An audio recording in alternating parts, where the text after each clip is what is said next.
Good morning students. तो हम अपनी नीट की तैयारी सीरीज को आगे बढ़ाते हुए आज एक और चैप्टर लेके आए हैं जिसके हमने वो क्वेश्चन सेलेक्ट किए हैं जो नीट में बार बार रिपीट होते हैं। तो इनके हम कंसेप्ट्स क्लियर करते हुए इन क्वेश्चंस को हम कवर करेंगे और टॉपिक का नाम है मोनेरा प्रोटिस्टा एंड फंजाई। ये छोटे छोटे टॉपिक्स हैं, इसीलिए इकट्ठे करके हमने इसके ऊपर एक जो है वो शॉर्ट लिया है। तो देखते हैं, क्वेश्चन स्टार्ट करते हैं। पहला क्वेश्चन देखिए हमारे पास कौन सा है। फर्स्ट क्वेश्चन हमारे पास जो है that is how many statements are correct. ये बैक्टीरिया का क्वेश्चन है, तो हमने बताना है इनमें से कौन सी स्टेटमेंट्स करेक्ट है। तो एक एक करके पहले स्टेटमेंट को पढ़ते हैं, अगर बीच में कोई कंसेप्ट आएगा तो उसको क्लियर करते हैं, then will solve the question. Okay, तो पहला क्वेश्चन हमारे पास जो है how many statements are correct. पहला है phosphate granules, glycogen granules and ribosomes are inclusion bodies. पहले बच्चे हमें पता होना चाहिए what are inclusion bodies. Inclusion bodies क्या होती हैं? इंक्लूजन बॉडीज होती हैं इनके पास ना तो कोई मेम्ब्रेन होती है, दे आर मेम्ब्रेनलेस। कहाँ पे मिलती हैं? साइटोप्लाज्म के अंदर मिलती हैं। और क्या करती हैं? ये स्टोरेज करती हैं, इनके अंदर कोई ना कोई चीज जो है वो स्टोर होएगी।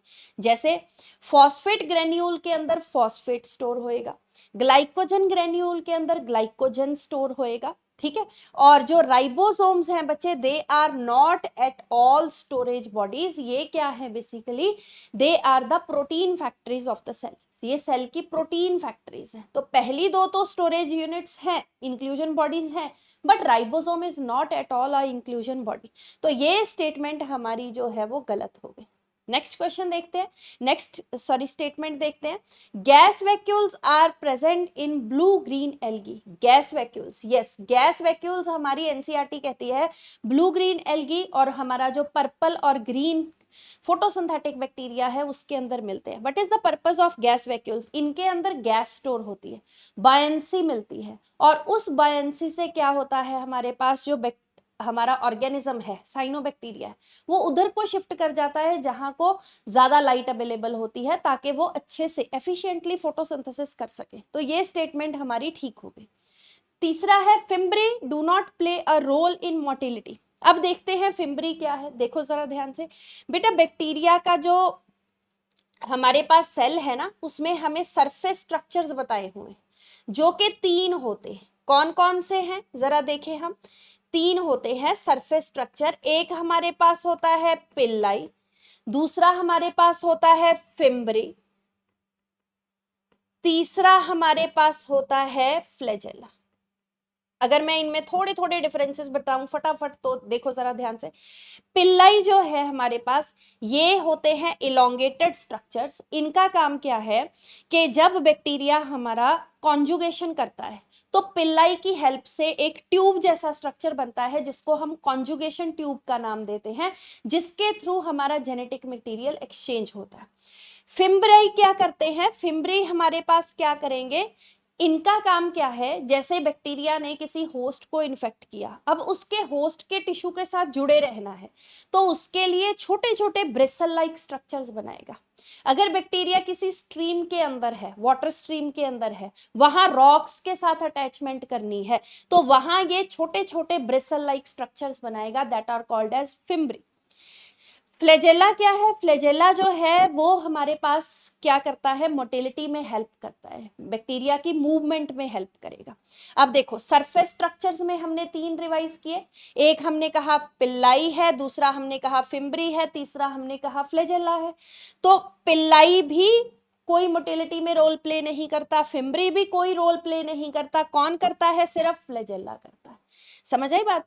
तो fimbriae do not play a role in motility, बिल्कुल ठीक है जी।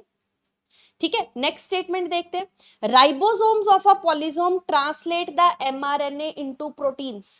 अब पहले पॉलीसोम देख लेते हैं। देखो क्या होता है, जब हम ट्रांसलेशन का प्रोसेस पढ़ते हैं तो हमारे पास एमआरएनए प्रेजेंट होता है, उस एमआरएनए के ऊपर बेटा आके राइबोसोमल सब यूनिट्स अटैच होती हैं और हमारे पास राइबोसोम बनता है, जो क्या करता है, हमारे पास पॉलीपेप्टाइड चेन की सिंथेसिस करके देता है।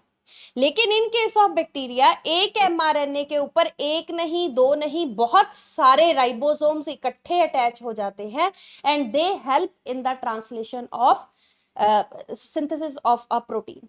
ट्रांसलेशन के प्रोसेस में हेल्प करते हैं। ठीक है, तो एक एमआरएनए के ऊपर बहुत सारे राइबोसोम्स का अटैच हो जाना is the formation of polysome.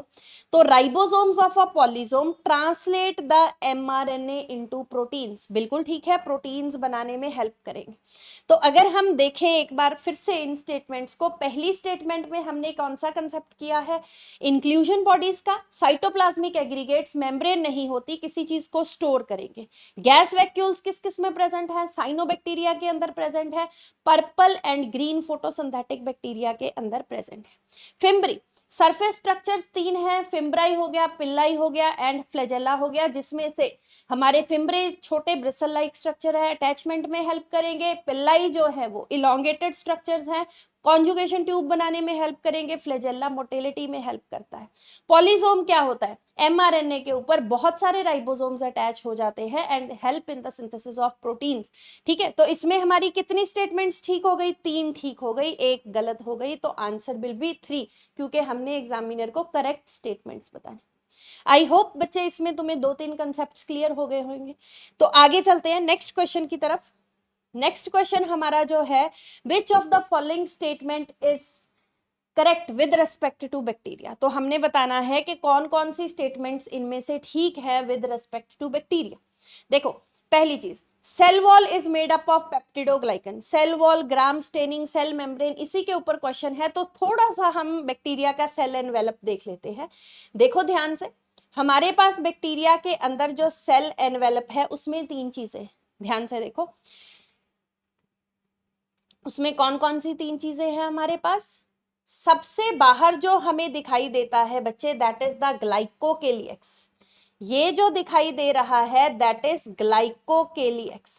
ग्लाइकोकेलियक्स जो है वो किसका बना हुआ होता है? म्यूकोपॉलीसेक्राइड्स का। प्रोटीन हो भी सकते हैं, नहीं।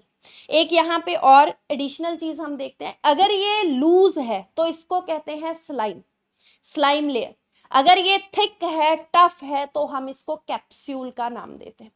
उसके बाद ग्लाइकोकेलियक्स के अंदर की तरफ हमारे पास आती है सेल वॉल, फिर आएगी हमारे पास सेल वॉल, पेप्टिडोग्लाइकन की बनी होती है सेल वॉल। ठीक है, फिर हमारे पास आती है सेल मेम्ब्रेन। सेल मेम्ब्रेन जो है, हमारी एनसीईआरटी लिखती है कि it results in the interaction to the outside world. इसकी वजह से बैक्टीरिया आउटसाइड वर्ल्ड के साथ इंटरेक्ट करता है। इसका स्ट्रक्चर, बहुत ही इंपॉर्टेंट लाइन एनसीईआरटी की, इसका structure is similar to that of the cell membrane of eukaryotes. Prokaryote की सेल मेम्ब्रेन का structure is similar to the cell membrane of eukaryotes and it is selectively permeable. ठीक है, अब cell wall के साथ related एक और भी कंसेप्ट है, that is the gram positive and gram negative technique, जो है ग्राम स्टेनिंग टेक्निक, जिसके अकॉर्डिंगली हम बैक्टीरिया को ग्राम पॉजिटिव और ग्राम नेगेटिव में डिवाइड करते हैं। देखो जरा ध्यान से, हमारे पास क्या है, एक हमारे पास ग्राम पॉजिटिव बैक्टीरिया है, एक हमारे पास ग्राम नेगेटिव बैक्टीरिया। जो ग्राम पॉजिटिव बैक्टीरिया होता है उसकी सेल वॉल पेप्टिडोग्लाइकन की होती है और उसकी सेल वॉल काफी ज्यादा थिक होती है। जब हम बैक्टीरिया के ऊपर ग्राम स्टेन डालते हैं तो वो ग्राम स्टेन को थिक होने की वजह से लॉक कर लेती है, थिक होने की वजह से लॉक कर लेती है। फिर जब हम इसके ऊपर अल्कोहल डालेंगे तो ये अपना स्टेन जो है वो लूज नहीं करेगा, उसको रिटेन करके रखेगा। तो जिसने ग्राम स्टेन को रिटेन कर लिया उसको कहेंगे हम ग्राम पॉजिटिव। लेकिन जो ग्राम नेगेटिव की सेल वॉल होती है बच्चे, इसके अंदर लिपिड कंटेंट जो होता है वो ज्यादा होता है, लिपिड का कंटेंट जो है वो ज्यादा होता है। तो लिपिड का कंटेंट ज्यादा होने की वजह से जब तुम इसके ऊपर स्टेन डालते हो तो लिपिड स्टेन को उठाते हैं। ठीक है, उसके बाद जब हमने अल्कोहल डाला तो अल्कोहल इसके अंदर बॉन्ड्स को वीक कर देता है, कमजोर कर देता है, जिसकी वजह से alcohol will act as the destaining agent. वो स्टेन को रिटेन नहीं रहने देगा। अगर स्टेन हमारा रिटेन नहीं हुआ तो स्टेन क्या हो जाएगा? लूज हो जाएगा। तो जिसने स्टेन को लूज कर दिया वो क्या होएगा, ग्राम नेगेटिव बैक्टीरिया। ठीक है, तो ग्राम स्टेनिंग टेक्निक जो है वो किसके ऊपर बेस्ड है, due to the different composition of cell wall in case of gram positive and gram negative bacteria, जिसके अकॉर्डिंगली हम बैक्टीरिया को क्लासिफाई करते हैं। अब हम क्वेश्चन को पढ़ते हैं, उसकी स्टेटमेंट्स देखते हैं और हमने बतानी है करेक्ट कितनी है। ठीक है बेटा, ये चीज क्वेश्चन करते हुए ध्यान रखा करो, करेक्ट पूछा है इनकरेक्ट पूछा है, क्वेश्चन कई बार हमें आता होता है हम करेक्ट की जगह इनकरेक्ट लगा के आ जाते हैं, उसमें हमें दिक्कत हो जाती है। फिर देखो ध्यान से, cell wall is made up of peptidoglycan, अभी हमने पढ़ा कि सेल वॉल पेप्टिडोग्लाइकन की बनी हुई है। Glycocalyx is made up of polysaccharides with और विदाउट प्रोटीन्स, यस ग्लाइकोकेलिएक्स जो है वो म्यूकोपॉलीसेक्राइड्स का बना हुआ है, प्रोटीन्स हो भी सकते हैं नहीं भी। इसके साथ हमने एक बात करी कि इसको स्लाइम कब बोलते हैं, इसको कैप्सूल कब बोलते हैं। Gram staining technique based on differential stainability due to the difference in composition of plasma membrane, that is not true. हमने अभी पढ़ा किसकी वजह से होता है, due to the different in the composition of cell wall, not plasma membrane, ये तो गलत हो गई। सेल मेम्ब्रेन इज परमिएबल, अभी हमने पढ़ा selectively permeable, and is made up of phospholipid protein and polysaccharide, तो ये भी हमारी गलत हो गई, परमिएबल तो नहीं होती। ठीक है, तो अगर हम इसमें देखें तो हमारी कौन कौन सी करेक्ट है, हमारी पहली भी करेक्ट है, हमारी सेकंड भी करेक्ट है, थर्ड और फोर्थ हमारी जो है गलत है, तो answer will be A and B. ठीक, तो हमने करेक्ट बतानी थी। इसमें हमने 2-3 कंसेप्ट्स देखे, एक तो हमने ग्राम स्टेनिंग टेक्निक के बारे में देखा, और एक हमने देखा कि प्लाज्मा मेम्ब्रेन कैसी है, और एक हमने देखे सरफेस स्ट्रक्चर्स। चलो नेक्स्ट क्वेश्चन की तरफ बढ़ते हैं। नेक्स्ट क्वेश्चन हमारे पास है, which of the following organisms can not fix nitrogen. देखो नाइट्रोजन फिक्सिंग एबिलिटी जो है हमारे बैक्टीरिया के अंदर है, साइनोबैक्टीरिया के अंदर है। देखते हैं किस किस के पास है, इनमें से जो ऑप्शंस दी हुई हैं। अजोटोबैक्टर, अजोटोबैक्टर बच्चे हमारे पास फ्री लिविंग एरोबिक बैक्टीरिया है और ये नाइट्रोजन फिक्स कर सकता है। ऑसिलोटोरिया हमारे पास क्या है, फिलामेंटस ब्लू ग्रीन एल्गी है, इट कैन फिक्स नाइट्रोजन। एनाविना, एनाविना अगेन हमारे पास ब्लू ग्रीन एल्गी है, नाइट्रोजन फिक्स करती है इन एसोसिएशन विद फर्न्स, और अकेले मतलब इंडिविजुअली भी नाइट्रोजन फिक्स करती है, फ्री लिविंग कंडीशन में भी और सिम्बायोटिक एसोसिएशन में भी करती है। वॉल बॉक्स, वॉल बॉक्स हमारे पास जो है वो ग्रीन एल्गी का मेंबर है, ग्रीन एल्गी का मेंबर है, कॉलोनियल मेंबर है। ठीक है, इसको हम रोलिंग एल्गा बोलते हैं, इसके सारे मेंबर्स मोटाइल होते हैं तो पूरी कॉलोनी जो है वो मूव करती है। ठीक है, नॉस्टॉक अगेन हमारे पास ब्लू ग्रीन एल्गी है, सिम्बायोटिक एसोसिएशन और फ्री लिविंग दोनों कंडीशंस में नाइट्रोजन फिक्स करती है, बट कौन नहीं करता, जो ग्रीन एल्गी है ये हमारी नाइट्रोजन फिक्स नहीं करती, बाकी सारे इनमें जो दिए हुए हैं वो नाइट्रोजन फिक्स करते हैं। तो आंसर पूछा, क्वेश्चन में पूछा है कि कैन नॉट फिक्स नाइट्रोजन, तो कौन नाइट्रोजन फिक्स नहीं कर सकता, वॉल बॉक्स नहीं कर सकता, D only, this will be our answer. ठीक, उसके बाद नेक्स्ट क्वेश्चन की तरफ बढ़ते हैं। देखो जी नेक्स्ट क्वेश्चन क्या है, स्टेटमेंट वाला क्वेश्चन है, हमने बताना है स्टेटमेंट 1 स्टेटमेंट 2 में कौन सी ठीक है कौन सी गलत है। पहला दिया हुआ है, bacteria reproduce by a sort of sexual reproduction by adopting an advanced type of DNA transfer from one bacterium to another. देखो ध्यान से, पहले पहले तो हमें इस स्टेटमेंट में ये पता होना चाहिए कि ये सॉर्ट ऑफ क्यों लिखा है, why it is written here. देखो ध्यान से बेटा, जब सेक्सुअल रिप्रोडक्शन हम पढ़ते हैं किसी भी ऑर्गेनिज्म के अंदर तो हम कहते हैं वहां गैमीट फॉर्मेशन होती है, वहां मियोसिस होती है, गैमीट फॉर्मेशन होती है, वहां सिनगैमी होती है, फ्यूजन ऑफ गैमीट्स होता है, वहां पे जाइगोट की फॉर्मेशन होती है, वहां पे डीएनए या फिर तुम कह सकते हो जेनेटिक रिकॉम्बिनेशन होता है। समझ आई? ठीक है, इसके अंदर गैमीट फॉर्मेशन नहीं होती, इसमें सिनगैमी नहीं होती, इसमें जाइगोट फॉर्मेशन नहीं होता, लेकिन हाँ इसमें जेनेटिक रिकॉम्बिनेशन होता है। तो हम इसको सॉर्ट ऑफ सेक्सुअल रिप्रोडक्शन की बजाय हम इसको क्या लिख सकते हैं, पैरासेक्सुअलिटी भी लिख सकते हैं। समझ आई बात? ठीक है, तो सॉर्ट ऑफ सेक्सुअल रिप्रोडक्शन क्यों बोल दिया, क्योंकि एक्चुअल में वो सारा प्रोसेस नहीं होता जो होता है पर हाँ जेनेटिक रिकॉम्बिनेशंस बनते हैं, एक्सचेंज ऑफ जेनेटिक मटेरियल जरूर होता है, इसीलिए लिख दिया sort of sexual reproduction by adopting an advanced type. यहाँ पे ये गलत लिखा हुआ है भाई, एडवांस्ड नहीं, यहाँ पे आएगा प्रिमिटिव टाइप। प्रिमिटिव में क्या आ जाएगा हमारे पास, एक तो आ जाता है, +2 में पढ़ते हो तुम, ट्रांसफॉर्मेशन। ट्रांसफॉर्मेशन क्या होती है, जब कोई बैक्टीरिया मीडियम में से जेनेटिक मटेरियल को उठा लेता है, मीडियम में से डीएनए को उठा लेता है, that is called as transformation. Transduction याद करो, बैक्टीरियोफाज की हेल्प से जो होता है हमारा जेनेटिक ट्रांसफर, उसको कहते हैं हम ट्रांसडक्शन। देन थर्ड हमारा जो इसमें आता है दैट इज कॉन्जुगेशन। कॉन्जुगेशन में क्या होएगा, कॉन्जुगेशन ट्यूब बनेगी, एक बैक्टीरिया का जो जेनेटिक मटेरियल है वो दूसरे में ट्रांसफर होएगा। ठीक है, तो हमारे पास transformation, transduction and conjugation, they are not advanced type of DNA transfer नहीं है, it is the primitive type of DNA transfer from one bacterium to another. तो पहली स्टेटमेंट तो हमारी जो है वो क्या हो गई, गलत। दूसरी स्टेटमेंट देखो, bacteria reproduce mainly by binary fission. Yes, bacteria जब फेवरेबल कंडीशंस अवेलेबल होती हैं, फेवरेबल कंडीशन का मतलब क्या है, खाना उसके अकॉर्डिंग अवेलेबल है, कंडीशन सारी उसके अकॉर्डिंग अवेलेबल है, तो तब बैक्टीरिया बाइनरी फिशन करता है। ठीक है, बाइनरी फिशन में वो एक जो बैक्टीरिया है वो 2 डॉटर सेल्स में डिवाइड हो जाता है। ठीक है, तो दूसरी स्टेटमेंट भी हमारी जो है वो ठीक हो गई। पहली स्टेटमेंट हमारी गलत है, दूसरी स्टेटमेंट हमारी ठीक है, तो answer is statement 1 is incorrect but statement 2 is correct, तो आंसर विल बी 4। बेटा बाइनरी फिशन वाला प्रोसेस हम एक बार देखते हैं, अगली नेक्स्ट स्लाइड पे मैंने बाइनरी फिशन वाले प्रोसेस को थोड़ा सा दिखाया हुआ है, देखो ध्यान से। ये हमारे पास एक बैक्टीरिया है, पेरेंट बैक्टीरिया।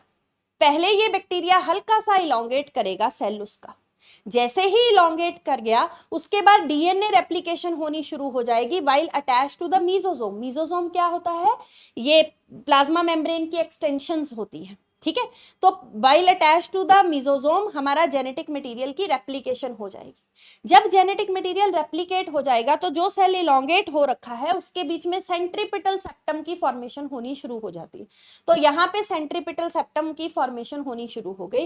अब हमारा जेनेटिक मटेरियल डिवाइड होना शुरू हो गया, मीजोसोम भी बनना शुरू हो गया। अब ये जब सेंट्रीपिटल सेप्टम की फॉर्मेशन पूरी तरह से हो जाती है तो 2 सेल्स अलग अलग हो जाते हैं, इनको कहते हैं हम डॉटर सेल्स, और इनके अंदर अपना जेनेटिक मटेरियल है और अपना इनके पास क्या है, मीजोसोम। तो पहले स्टेप में सेल इलोंगेट होएगा, डीएनए रेप्लिकेशन होएगी while attach to the mesosome. जब डीएनए रेप्लिकेशन होनी शुरू हो चुकी है, डीएनए रेप्लिकेशन, तो उसके बाद सेंट्रीपिटल सेप्टम की फॉर्मेशन होएगी, सेल डिवाइड करना शुरू करेगा, एक जेनेटिक मटेरियल की कॉपी इधर, एक की इधर, एक मीजोसोम इधर, एक दूसरा इधर, एंड अल्टीमेटली सेंट्रीपिटल फॉर्मेशन पूरी हो जाएगी, सेप्टम की फॉर्मेशन, एंड ये 2 डॉटर सेल्स अलग हो जाएंगे। ठीक, this is binary fission, favourite type of reproduction है और फेवरेबल कंडीशंस में होती है बैक्टीरिया के अंदर। नेक्स्ट देखते हैं, organism shown in the diagram below given below does not have. पहले तो जरा हम ऑर्गेनिज्म को पहचान लेते हैं। ऑर्गेनिज्म हमारे पास जो है that is blue green algae, cyanobacteria दिखाया हुआ है। इसके अंदर जो ये फिलामेंट दिखाई हुई है ये हेट्रोसिस्टस है। हेट्रोसिस्टस का मतलब है इसमें 2 तरह के सेल्स हैं। ये जो हेट्रोसिस्ट दिखाया हुआ है ये हमारे पास पेल येलो इन कलर होता है, और ये किसमें हेल्प करता है, नाइट्रोजन फिक्सेशन में हेल्प करता है। ये जो दिखाए हुए हैं इनका कलर है हमारे पास ग्रीन, और ये कैसे सेल्स होते हैं, फोटोसिंथेटिक सेल्स होते हैं। ये फोटोसिंथेसिस में हेल्प करते हैं, और इनका कलर कैसा होता है, ग्रीन। एक बार मैं इसको रेड से लेबल कर दूं क्योंकि व्हाइट के ऊपर दिख नहीं रहा। ये देखो, ये हमारा ये हमारा ग्रीन कलर का है फोटोसिंथेटिक सेल, ये हमारा pale yellow non green colour का सेल है जिसको हम कहते हैं हेट्रोसिस्ट। तो ये फिलामेंट हमारे पास कैसी है, ये हमारे पास हेट्रोसिस्टस फिलामेंट है जिसमें 2 अलग अलग तरह के सेल्स।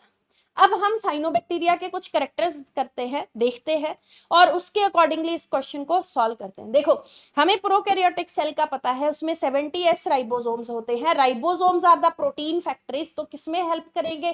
प्रोटीन सिंथेसिस में हेल्प करेंगे। तो अगर राइबोसोम्स हैं तो प्रोटीन सिंथेसिस भी होएगी, ये भी ठीक है हमारे पास, ये भी ठीक है, ठीक है। और सेल वॉल हमने पढ़ी है कि प्रोकैरियोटिक सेल का जो स्ट्रक्चर है वो ऑलमोस्ट सिमिलर होता है, हमने देखा है ना कि सभी उसमें, and bacteria are the sole members of kingdom Monera, तो उसके अंदर सबके अंदर पेप्टिडोग्लाइकन की बनी हुई सेल वॉल है। हिस्टोन्स इन डीएनए, बेटा ये इसके अंदर नहीं होते, हिस्टोन्स यूकैरियोट्स में होते हैं। What is the function of histones? हमारा डीएनए जो कि 2.2 मीटर है, उसने एक छोटे से न्यूक्लियस के अंदर पैक होना है। तो पैक होने के लिए we need a very high degree of condensation, compaction, coil. DNA हमारा नेगेटिवली चार्ज्ड है और उसको क्वाइल करने के लिए, बांधे रखने के लिए we need some positively charged proteins. तो वो पॉजिटिवली चार्ज्ड प्रोटीन्स हमारे पास कौन से हैं? हिस्टोन प्रोटीन्स, जो यूकैरियोटिक डीएनए की क्वाइलिंग, कंपैक्शन और कंडेंसेशन में हेल्प करते हैं। लेकिन जो प्रोकैरियोट्स होते हैं उसके अंदर हिस्टोन प्रोटीन्स ना होके नॉन हिस्टोन प्रोटीन्स होते हैं, जिनको हम पॉलीएमीन्स का नाम देते हैं। तो ये तो प्रोकैरियोटिक सेल है हमारे पास, ऑर्गेनिज्म जो दिखाया हुआ है, तो उसके अंदर हिस्टोन्स तो नहीं होंगे। तो उसने पूछा है कि organism shown in the diagram given below does not have, तो हमारा आंसर क्या आएगा कि उसमें जी हिस्टोन्स नहीं होते, तो third will be our answer. तो इसके साथ तुम्हें यह पता लग गया कि प्रोकैरियोटिक सेल में एक तो नॉन हिस्टोन प्रोटीन्स होते हैं, 70s राइबोसोम्स होते हैं, प्रोटीन फॉर्मेशन भी होती है, और पेप्टिडोग्लाइकन की सेल वॉल का तो हमें पहले ही पता था। नेक्स्ट क्वेश्चन की तरफ बढ़ते हैं। नेक्स्ट क्वेश्चन देखो, आर्कीबैक्टीरिया। आर्कीबैक्टीरिया की अगर मैं तुम्हें थोड़ी सी बात बताऊं, देखो हमारी जो प्रिमिटिव अर्थ थी ना, उसके ऊपर कंडीशंस कैसी थी? वहां टेम्परेचर जरूरत से ज्यादा हाई था, ठीक है, वहां सॉल्ट कंटेंट बहुत ज्यादा हाई था। तब वहां पे कुछ बैक्टीरिया, कुछ ऑर्गेनिजम्स मिलते थे जो उन कंडीशंस के अंदर भी सर्वाइव कर जाते थे, उन कंडीशंस के अंदर अच्छे से सर्वाइव कर जाते थे। अब हमारी अर्थ के ऊपर कंडीशंस बेटर हो गई, ठीक है, हम लोग रह पा रहे हैं, ऐसी कंडीशंस हो गई। लेकिन अभी भी कहीं कहीं पे ऐसी कंडीशंस अवेलेबल हैं that are resembling the primitive earth, जो प्रिमिटिव अर्थ जैसी है। जैसे मणिकरण साहब जाते हैं हम, वहां पे हमें गर्म पानी के झरने दिखते हैं, ठीक है, हॉट वाटर स्प्रिंग्स। उस वो कंडीशंस कैसी हैं? जहां पे टेम्परेचर काफी ज्यादा हाई है। तो ऐसी कंडीशंस के अंदर जो बैक्टीरिया सरवाइव करेगा उसको हम कहते हैं आर्की बैक्टीरिया। मतलब ये बैक्टीरिया आज भी मिलता है, लेकिन उसी जगह पे मिलेगा जहां पे कंडीशंस ऐसी अवेलेबल हैं that are resembling to the conditions of primitive earth, ठीक है। तो उनको हम कहते हैं archaebacteria that can tolerate the adverse conditions, harsh habitats के अंदर जो रह सकते हैं उनको हम कहते हैं आर्की बैक्टीरिया। अब ये रह क्यों पाते हैं, नॉर्मल बैक्टीरिया क्यों नहीं रह पाता? जरा देखें बेटा, इनके अंदर ना 2-3 डिफरेंसेस होते हैं वैसे तो। पहला डिफरेंस होता है सेल वॉल का। सेल वॉल जो होती है इनकी, जो हमारा आर्की बैक्टीरिया है, उसके अंदर म्यूरिन ना होके सिडोम्यूरिन होता है, ठीक है। लेकिन जो हमारा बैक्टीरिया है उसके अंदर जो है पेप्टिडोग्लाइकन प्रेजेंट होता है, जो कि हमारे आर्की बैक्टीरिया में नहीं होता। फिर सेल मेम्ब्रेन का भी डिफरेंस होता है, ब्रांच्ड फैटी एसिड्स का, ठीक है। फिर हमारे पास 16S rRNA का भी डिफरेंस होता है, जिसके अकॉर्डिंगली कार्ल वीज ने 6 किंगडम क्लासिफिकेशन दी थी, ठीक है। तो काफी डिफरेंसेस होते हैं जिसकी वजह से ये एडवर्स कंडीशंस को टॉलरेट कर लेता है आर्की बैक्टीरिया, लेकिन जो नॉर्मल बैक्टीरिया है वो टॉलरेट नहीं कर पाता। तो अब हम क्वेश्चन की तरफ बढ़ते हैं। देखो, archaebacteria are special, yes they are special since they live in some of the most harsh and adverse habitats. yes, ये harsh habitats के अंदर रह लेते हैं, इसीलिए they are special. Cell wall structure of Archaebacteria is different and lacks both peptidoglycan and cellulose. तो cell wall structure जो है आर्की बैक्टीरिया का, वही इसको कैपेबल बनाता है कि तुम भाई इतनी हार्श कंडीशंस में भी सरवाइव कर पाते हो, जो कि डिफरेंट है इन केस ऑफ नॉर्मल बैक्टीरिया, जिसकी वजह से वो वहां पे नहीं सरवाइव कर पाते। तो हम कहेंगे जी देखो, आर्की बैक्टीरिया स्पेशल है क्योंकि एडवर्स हैबिटेट्स के अंदर रहता है। क्यों रह लेता है? क्योंकि सेल वॉल स्ट्रक्चर डिफरेंट है। क्या एजर्शन ठीक है? यस। क्या रीजन ठीक है? यस। क्या एजर्शन वाली स्टेटमेंट तुम्हारे, रीजन वाली स्टेटमेंट तुम्हारे एजर्शन को एक्सप्लेन कर रही है? यस, बिल्कुल अच्छे से एक्सप्लेन कर रही है। तो हम कहेंगे both assertion and reason are true and reason is the correct explanation of the assertion. तो आंसर हमारा हो गया 3। नेक्स्ट क्वेश्चन की तरफ बढ़ते हैं जी। नेक्स्ट क्वेश्चन हमारा आ गया है प्रोटिस्टा से। Select the wrong statement. अब प्रोटिस्टा करने से पहले मैं हल्की सी तुम्हें प्रोटिस्टा के बारे में बता दूं। प्रोटिस्टा हमारा जो है वो यूनिसेलुलर यूकैरियोट्स का किंगडम है, जिसमें हमें यूकैरियोटिक सेल दिखेगा, लेकिन ये यूनिसेलुलर होते हैं, फ्रेश वाटर में भी मिलते हैं, मेरीन वाटर में भी मिलते हैं। इनके पास फ्लैजेला हो भी सकता है, अगर नहीं है तो ये पैसिवली फ्लोट करते हैं with the flow of water. जिधर को पानी का बहाव जा रहा है उधर को ये पानी के साथ बह के चले जाते हैं, ठीक है। और प्रोटिस्टा के अंदर हमारे पास मेनली 3 ग्रुप्स आते हैं बेटा। एक फोटोसिंथेटिक प्रोटिस्ट जो अपने फोटोसिंथेसिस करते हैं, एक कंज्यूमर डीकंपोजर प्रोटिस्ट जो फंजाई की तरह डेड डिकेइंग मैटर से अपना खाना डिराइव करते हैं, जिसको हम स्लाइम मोल्ड्स का नाम देते हैं। एक हमारे पास आते हैं प्रोटोजोन प्रोटिस्ट, जहां जिनको हम एनिमल प्रोटिस्ट कहते हैं, जो एनिमल्स की तरह अपना खाना जो है ऑब्टेन करते हैं। तो अब हम इतना करने के बाद हम एक बार देखते हैं ये जो है हमारी स्टेटमेंट, इनमें से रॉन्ग कौन सी है। The walls of the diatoms are easily destructible. तो देखो ध्यान से, जो डायटम्स होते हैं हमारे, डायटम्स जो होते हैं उनके जो सेल का स्ट्रक्चर है जरा देखे, उनके अंदर बेटा ऐसे 2 थिन ओवरलैपिंग शेल्स होते, ओवरलैपिंग शेल्स होते। किसके बने हुए? जिसके अंदर क्या डिपॉजिट होएगा? सिलिका। उसके अंदर क्या डिपॉजिट होएगा? सिलिका। तो डायटम्स जो है उनके जो सेल है उसके बाहर, उसके अंदर सिलिका, सेल वॉल के अंदर सिलिका की डिपोजिशन होती है, और ये हमने बीच में बना दिया ऑर्गेनिज्म। ध्यान से देखो, अब मेरी बात जरा ध्यान से सुनो बेटा। नेचर के अंदर वो चीज डिग्रेड हो जाती है, डीकंपोज हो जाती है जिसका एंजाइम प्रेजेंट है, लेकिन नेचर ने जिसका कोई एंजाइम नहीं बनाया, जिसका कोई एंजाइम प्रेजेंट नहीं है, वो चीज को कोई भी डिस्ट्रॉय नहीं कर सकता। वो चीज ऐसे के ऐसे ही नेचर के अंदर रहेगी। सिमिलरली सिलिका को डाइजेस्ट करने वाला कोई भी एंजाइम नहीं, इसीलिए सिलिका जो है वो इनडिस्ट्रक्टिबल है, उसको खत्म नहीं किया जा सकता।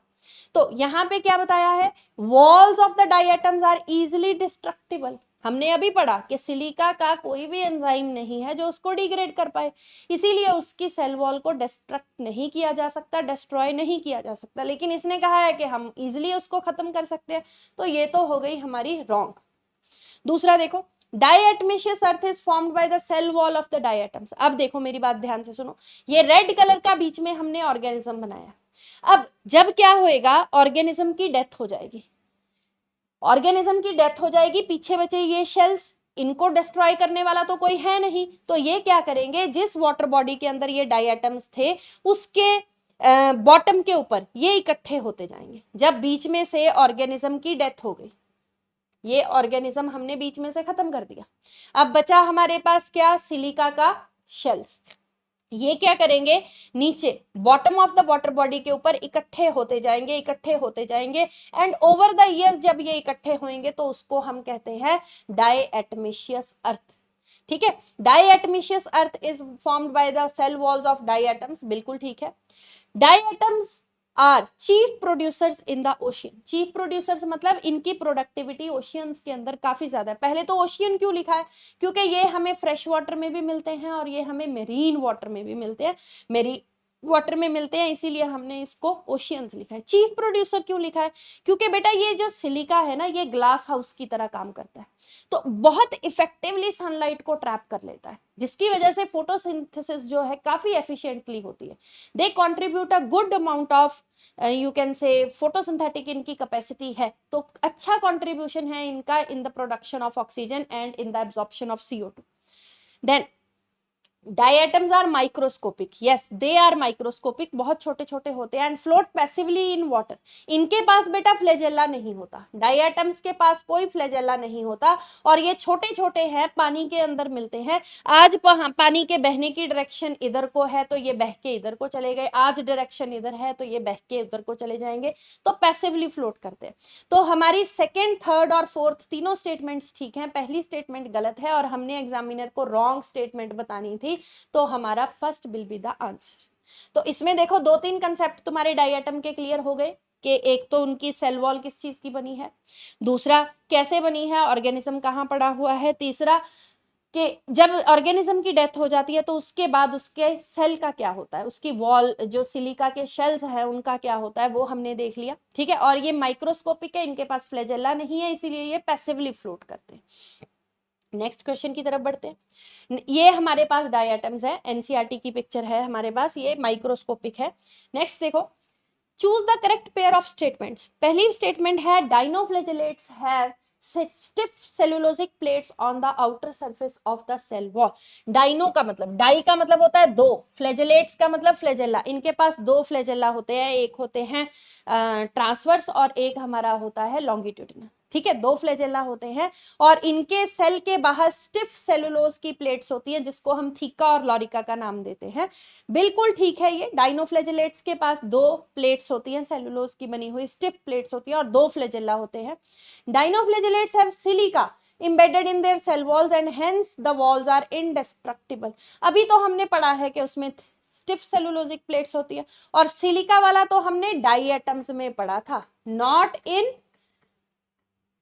डाइनोफ्लैजेलेट्स। तो ये स्टेटमेंट हमारी गलत होगी। Cell wall in diatoms form two thick overlapping shells as in soap box. जैसे हमारी साबुन रखने वाली डिब्बी होती है ना सोप बॉक्स, उसका नीचे वाला पोर्शन बड़ा होता है, ऊपर वाला छोटा, तो ऊपर वाला ऐसे फिट हो जाता है, ठीक है।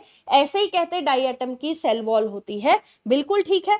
लेकिन उसके अंदर पिछली स्लाइड में हमने किया था कि they are thin overlapping shells, not thick, तो यहाँ पे गलती, तो इसीलिए ये भी हमारी क्या हो गई, गलत हो गई। Accumulation of the left behind cell wall of diatoms form diatomaceous earth. बीच में से ऑर्गेनिज्म मर जाएगा, सिलिका को डिग्रेड करने वाला कोई नहीं है। सिलिका की जो शेल्स हैं they will deposit at the bottom of the water body, over the years deposition होती जाएगी and they will form the diatomaceous earth, ठीक है। तो ये हमारी बिल्कुल ठीक है। इसमें हमारी बी और सी गलत है, ए और डी हमारी जो है ठीक है, तो आंसर विल बी 4। तो अब तुम्हें डाइनोफ्लैजेलेट्स का पता लग गया, इनके पास दो फ्लैजेला होते हैं और इनके अंदर क्या होती हैं, स्टिफ सेलुलोज की प्लेट्स होती, ठीक है जी। आगे चलते हैं हम नेक्स्ट। ये हमारे पास डाइनोफ्लैजेलेट्स हैं, एनसीईआरटी की डायग्राम्स हैं। ये डायग्राम्स इसलिए लगाई हैं ताकि तुम एक बार रिकैप्चुलेट कर सको कि एनसीईआरटी के अंदर ये डायग्राम दी गई है और ये डायग्राम किसकी है, क्योंकि कई बार एग्जामिनर सिर्फ डायग्राम देख के बोल देता है कि आप इस ऑर्गेनिज्म की पहचान करो कि ये कौन है, ठीक है। Next, Which of the following is not true for the organism mentioned below in the diagram? अगर हम डायग्राम को रिकॉग्नाइज कर पा रहे हैं तो एनसीईआरटी की डायग्राम है, it is consumer decomposer protist that is slime mould. बेटा इसको करने से पहले मैं तुम्हें थोड़ा सा स्लाइम मोल्ड्स के बारे में बताऊंगी। ये इसका सोमेटिक सेल, ठीक है। तो जो इसका सोमेटिक सेल होता है उसके पास सेल वॉल नहीं होती, they are without cell wall, ठीक है। अब ये क्या करेगा, ये ग्रो करता है गिरे हुए पत्तों के ऊपर, ट्विग्स के ऊपर। ये हमने पत्ते बना लिए, ट्विग्स बना ली, ठीक है। इनके ऊपर ये ग्रो करेगा, मतलब ये इनका खाना है, इनके ऊपर ये फीड करेगा। अब फीड करेगा तो कंडीशन चल रही हैं फेवरेबल, फेवरेबल चल रही हैं तो खाना खाएगा और इसका साइज जो है वो इंक्रीज होएगा and it can extend up to several feets. NCERT कहती है कि ये सेवरल फीट तक एक्सटेंड कर जाता है और उसको हम नाम देते हैं प्लाज्मोडियम का, it is called as plasmodium. अब देखो, अगर ये सेवरल फीट तक एक्सटेंड कर गया तो हम इसको नाम दे रहे हैं किसका, प्लाज्मोडियम का। अब क्या होएगा जरा ध्यान दो, अब क्या होएगा, अब देखो खाना खाने के बाद अगर साइज इतना हो गया है तो अब खाना खत्म भी तो होएगा, तो खाना खत्म होने के बाद कंडीशंस कैसी चल पड़ती हैं, अनफेवरेबल। तो कंडीशंस आ गई अनफेवरेबल, खाना खत्म हो गया। अब ये डिफरेंशिएट करेगा इनटू अ फ्रूटिंग बॉडी, ऐसे फ्रूटिंग बॉडी बनाएगा, उसकी टिप के ऊपर बनाएगा ये स्पोर्स, ऐसे।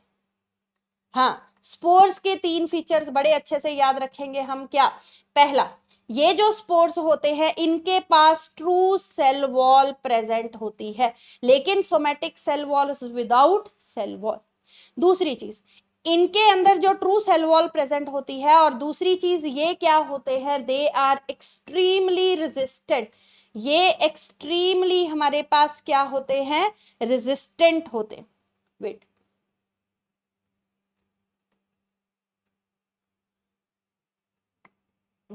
पहली चीज हमने कही, इनके पास क्या प्रेजेंट होती हैं, ट्रू सेल वॉल प्रेजेंट होती है।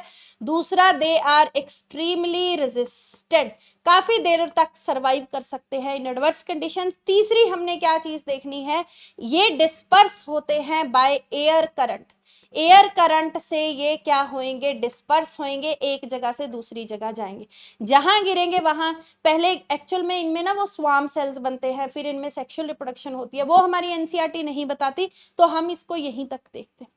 अब देखते हैं, हम इसका क्वेश्चन करते हैं। क्या बताया मैंने, somatic cells are without cell wall.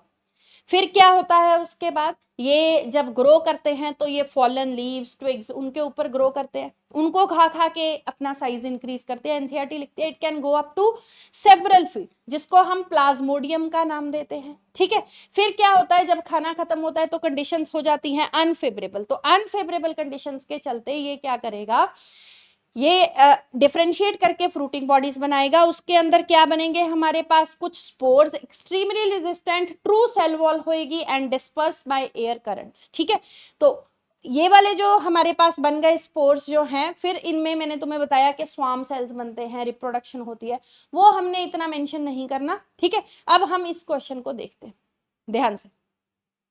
Body lakhs true wall, बिल्कुल सही है, सेल वॉल एब्सेंट होती है, हमने यहाँ के पे कहा। Formation of Plasmodium and spores, yes, इसके अंदर स्पोर्स भी बनते हैं, प्लाज्मोडियम भी बनता है। Body moves along the decaying leaves and twigs, body जो है वो डेड डिकेइंग लीव्स और ट्विग्स के बीच में से मूव करती है, ये भी ठीक है। Presence of pellicle as the outer protein covering of the body, बेटा जो फोटोसिंथेटिक प्रोटिस्ट है ना, उसमें हमारे पास एक यूग्लिनॉइड्स आते हैं, और वो यूग्लिनॉइड्स जो होते हैं उनके बाहर सेल वॉल नहीं होती, रादर उनके बाहर क्या प्रेजेंट होती है, प्रोटीनेशियस पेलिकल प्रेजेंट होती है, प्रोटीन की बनी हुई। तो वो इसके पास तो नहीं होती, वो तो यूग्लिनॉइड्स के पास होती है, जो कि फोटोसिंथेटिक प्रोटिस्ट में आते हैं। ये कौन थे, consumer decomposer protist, slime moulds. तो ये हमारा गलत हो गया, और ये बाकी तीनों हमारे ठीक हो गए। हमने बताना था नॉट ट्रू, तो नॉट ट्रू कौन सा है, presence of pellicle as the protein covering. तो नेक्स्ट की तरफ चलते हैं जी। नेक्स्ट भी हमारा जो है स्लाइम मोल्ड्स का ही क्वेश्चन है। अब ये तो तुम 1 मिनट में कर लोगे, जरा पढ़ते हैं। एजर्शन रीजन है, ड्यूरिंग अनफेवरेबल कंडीशंस, जब खाना खत्म हो चुका है, कंडीशंस फेवरेबल नहीं है, Plasmodium of a slime mould differentiate and form fruiting bodies bearing spores eight there tips, बिल्कुल ठीक है। अभी हम पढ़ के हटे, पिछली स्लाइड में हमने देखा कि खाना खत्म हो गया है, ये देखो, अब कंडीशंस अनफेवरेबल हैं, डिफरेंशिएट करके फ्रूटिंग बॉडी बनी है, उसकी टिप्स के ऊपर स्पोर्स बने हैं, बिल्कुल ठीक है। ठीक है, spores are extremely resistant, yes, extremely resistant है, अनफेवरेबल कंडीशंस को टाइड ओवर कर सकते हैं and can survive under adverse conditions. तो देखो जी, एजर्शन भी ठीक है हमारा, रीजन भी ठीक है। ठीक है, अनफेवरेबल कंडीशन में इसने स्पोर्स बनाए, क्यों बनाए, क्योंकि स्पोर्स रेजिस्टेंट है, अनफेवरेबल कंडीशन को टाइड ओवर कर सकते हैं। तो रीजन भी ठीक है, एजर्शन भी ठीक है, और रीजन एजर्शन की स्टेटमेंट को अच्छे से एक्सप्लेन कर रहा है, तो आंसर विल बी 1। ओके, इसको तो हमें ज्यादा टाइम नहीं लगा, क्योंकि हम कंसेप्ट पिछले क्वेश्चन में देख आए थे, तो नेक्स्ट क्वेश्चन करने में हमें कोई दिक्कत नहीं आई। अब बेटा हम चलते हैं फंजाई की तरफ। डायट उसके प्रोटिस्टा के हमारे पास इतने क्वेश्चंस थे, अब हम फंजाई को थोड़ा सा रिवाइज करते हैं। फंजाई हमारे पास मल्टीसेलुलर यूकैरियोटिक हेट्रोट्रॉफिक ऑर्गेनिजम्स का एक ग्रुप है। ठीक है, 5 किंगडम क्लासिफिकेशन में फंजाई को एक अलग ग्रुप दिया गया था, इससे पहले फंजाई कभी इधर कभी उधर ऐसे घूम रही थी बेचारी। ठीक है, 5 किंगडम क्लासिफिकेशन में फंजाई को एक अलग ग्रुप दिया गया था। फंजाई के अंदर एक चीज जो हमने बड़े ध्यान से देखनी है, क्या, कि जैसे जैसे हम फंजाई की लोअर क्लास से हायर क्लास की तरफ जाते हैं, देखो वैसे तो जब हम लोअर से हायर की तरफ जाते हैं, अगर लोअर में हमने कोई करेक्टर पढ़ लिया तो हायर तक जाते जाते वो ज्यादा रिफाइन हो जाता है। लेकिन इसके केस में क्या होएगा, लोअर में वो करेक्टर है, लेकिन हाई तक जाते जाते वो करेक्टर कम कम कम होता जाएगा। कौन सा करेक्टर है, मैं एक लाइन बोलती हूं, ध्यान से सुनो। In fungi there is progressive reduction in sexuality.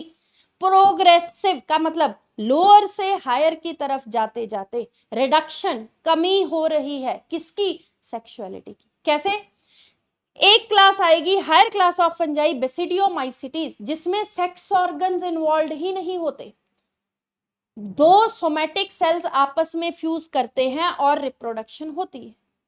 एक क्लास आएगी higher class of fungi deuteromycetes also known as fungi imperfecti. Imperfecti क्यों? क्योंकि perfect stage that is sexual reproduction is absent.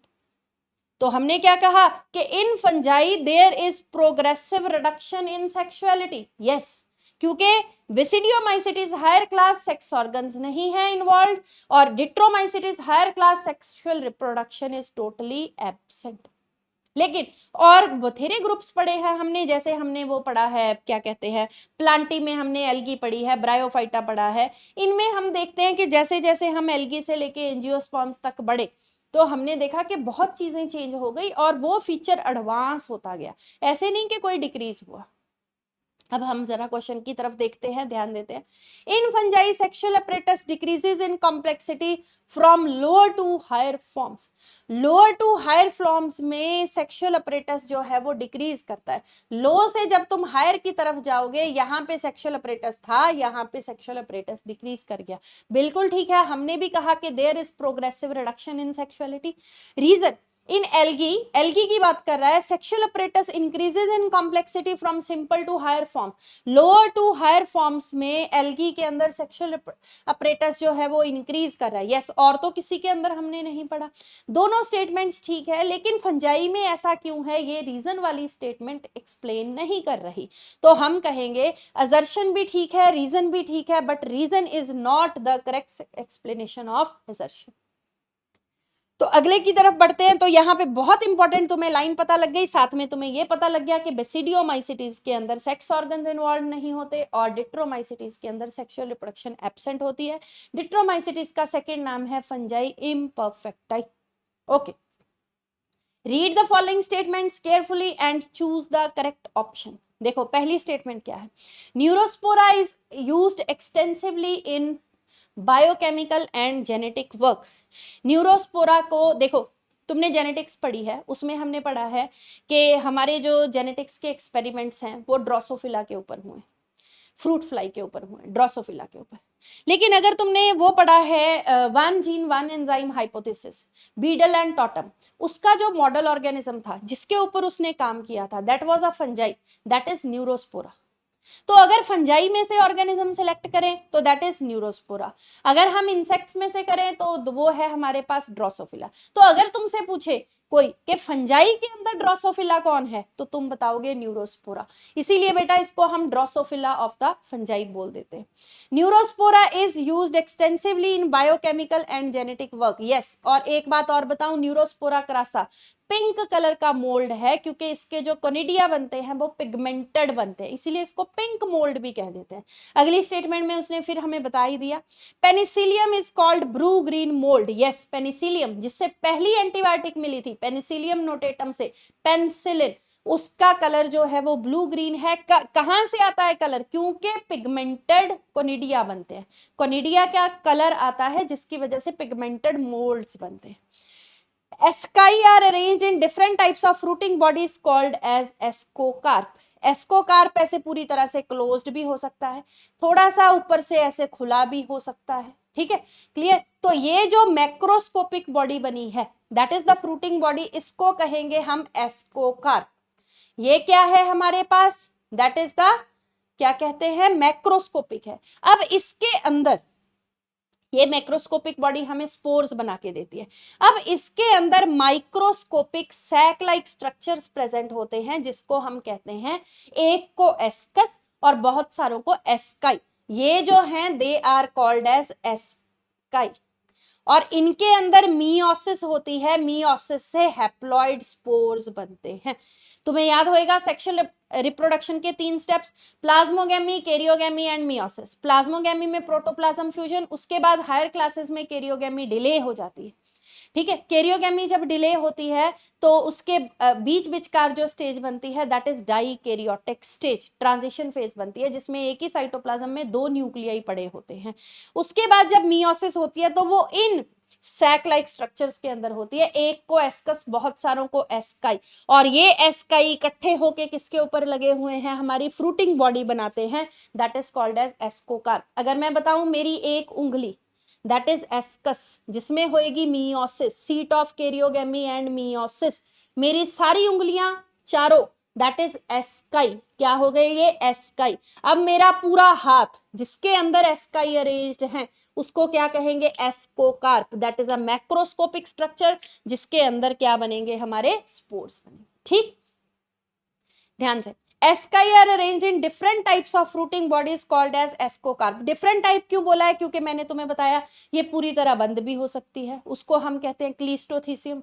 ठीक है, ये ऊपर से फ्लास्क जैसी भी हो सकती है। ठीक है, तो इसीलिए डिफरेंट टाइप्स हैं इसके अंदर। Vegetative means of reproduction in fungi. Vegetative means क्या होता है? जहां पे हमारे पास क्या होता है? कोई बॉडी सेल इन्वॉल्व होता है, बॉडी सेल डिटैच हो गया, अलग हो गया, उससे नया ऑर्गेनिज्म बन गया।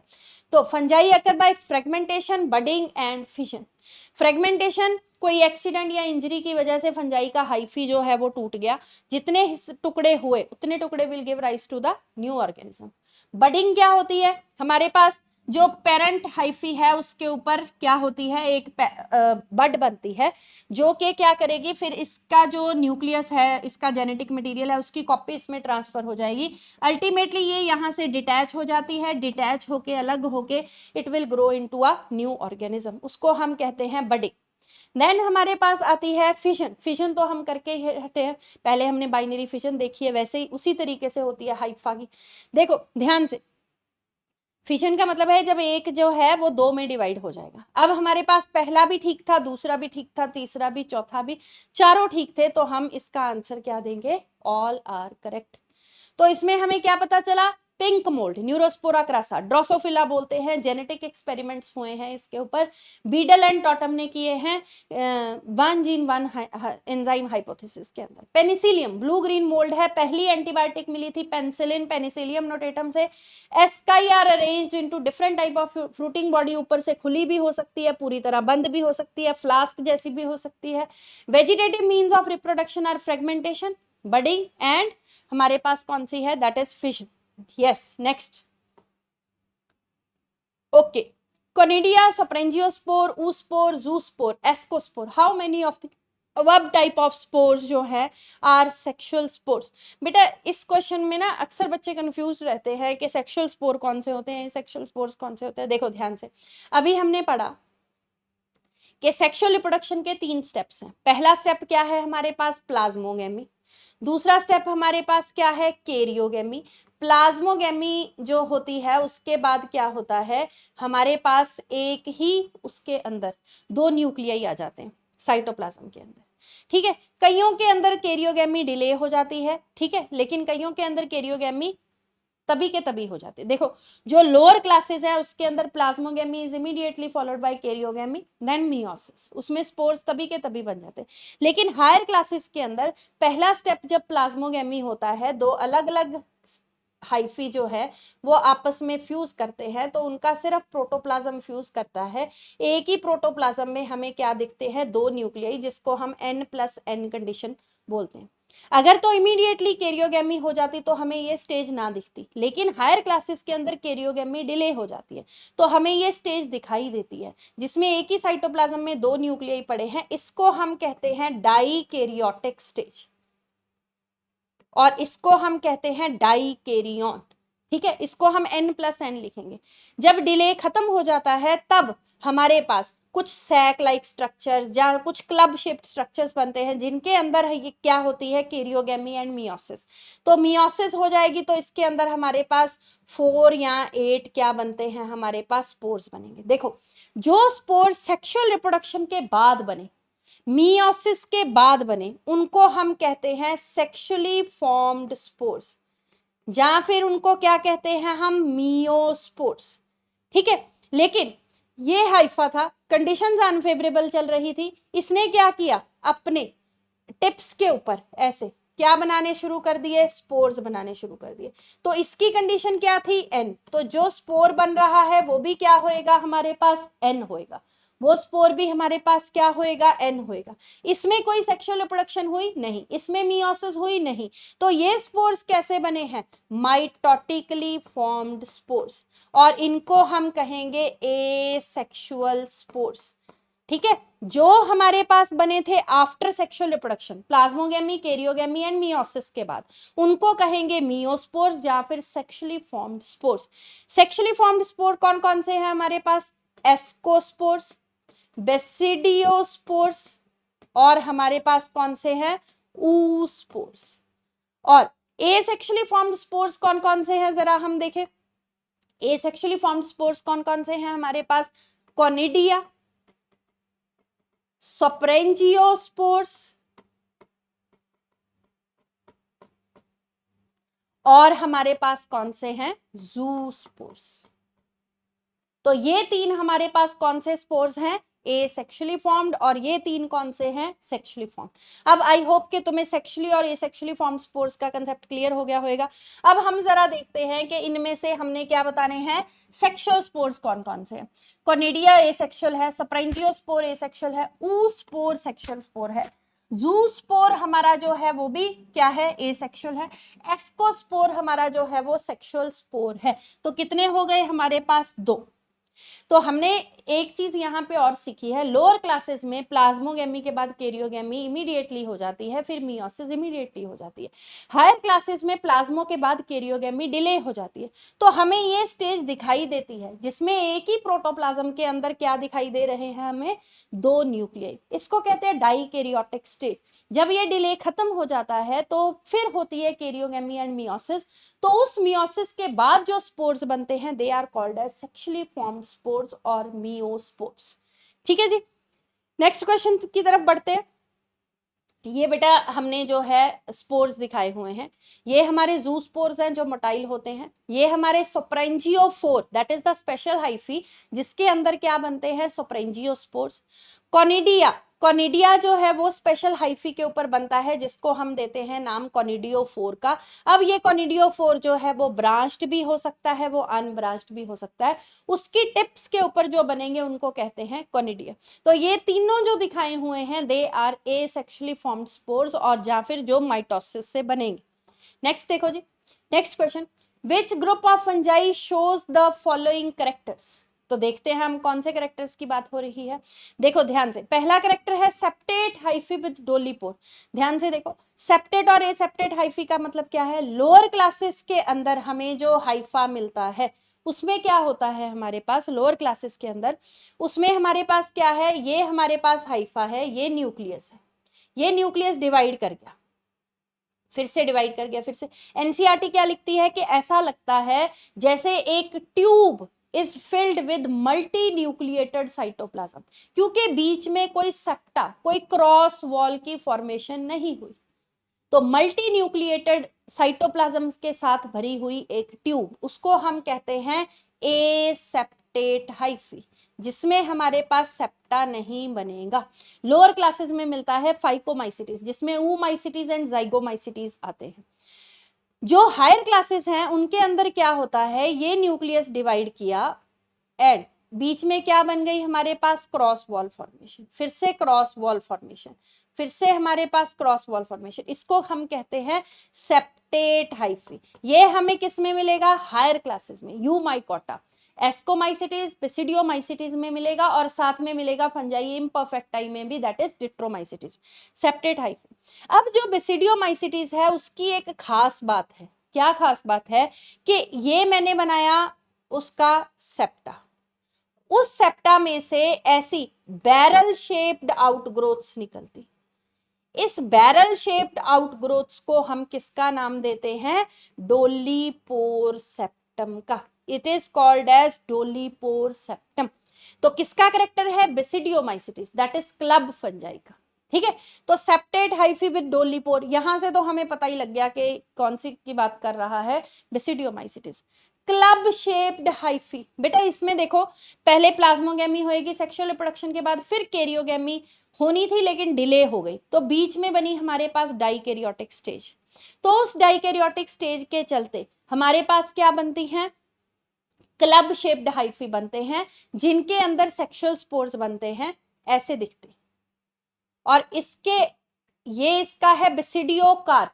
इसके अंदर मिलेगा बेसिडियम, जैसे मैंने पहले समझाया था, और बहुत सारे बेसिडियम को कहते हैं बेसिडिया, और उनके अंदर हमारे पास क्या बनते हैं, स्पोर्स। तो ये हमारे पास क्या लगे हुए हैं, स्पोर्स। स्पोर एक ही लगा हुआ होएगा, यहाँ पे स्पोर हमारे पास एक ही लगा हुआ होएगा। So these are club shaped basidiocarp, और उसके ऊपर जो स्पोर लगा हुआ है basidiospore, that is sexually formed spore.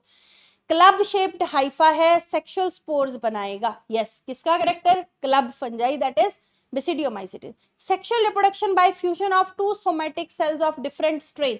मैंने बताया था कि बेसिडियोमाइसिटिस के अंदर दो सोमैटिक सेल्स आपस में फ्यूज करते हैं, इसमें सेक्स ऑर्गन्स इन्वॉल्व नहीं होते। एक हमारे पास ये आ गया हाइफी, ठीक है, एक हमारे पास हाइफी ये आ गया, एक पॉजिटिव स्ट्रेन का ले लो, एक नेगेटिव स्ट्रेन का ले लो, ये दोनों आपस में क्या करते हैं, फ्यूज करें।